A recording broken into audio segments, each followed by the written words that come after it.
Did you see her hair? It's a mess. I know, and that coat, she has no style. Excuse me, I can hear you. On a Whatever. cold autumn evening in a small town in Ohio, 65-year-old Evelyn Carter stood quietly at a crowded bus stop on Maple Street.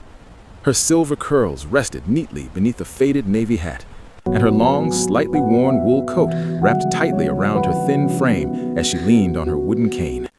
People noticed her, but not with kindness. Two middle-aged women standing nearby whispered while glancing at her old shoes, and a young businessman subtly stepped away as if her presence made him uncomfortable. Evelyn had lived in America her entire life. She had marched for civil rights in her youth, worked for 3 decades as a nurse in a busy Chicago hospital, and raised 2 sons on her own after losing her husband. Yet now, at 65, she felt invisible, judged quietly because she was an elderly Black American woman. When the bus finally arrived, passengers rushed forward without offering help. Someone brushed past her shoulder and muttered impatiently for her to move faster. Evelyn said nothing. She had grown used to swallowing silent humiliation.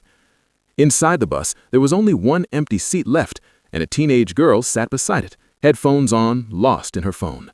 Evelyn held on to a metal pole as the bus jerked forward suddenly, causing her fragile body to stumble. For a brief second, she thought she would fall, until a firm young hand caught her arm. The teenage girl had quickly stood up. Removing her headphones, she said gently, "Ma'am, please sit here. I'm so sorry I didn't notice you." The entire bus fell quiet. Evelyn looked at the girl, surprised by the sincerity in her eyes. "Thank you, baby," she whispered emotionally, taking the seat with gratitude.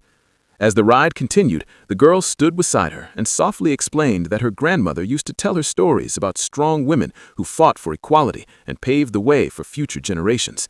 "Women like you," she added respectfully.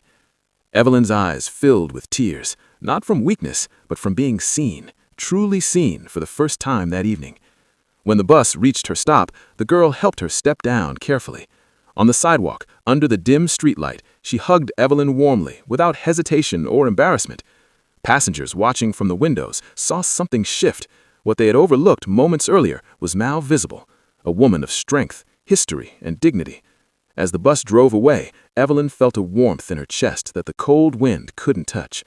Kindness hadn't erased the hurt she experienced, but it reminded her, and everyone who witnessed it, that respect has no color, dignity has no age, and sometimes one small act of courage can restore someone's faith in humanity.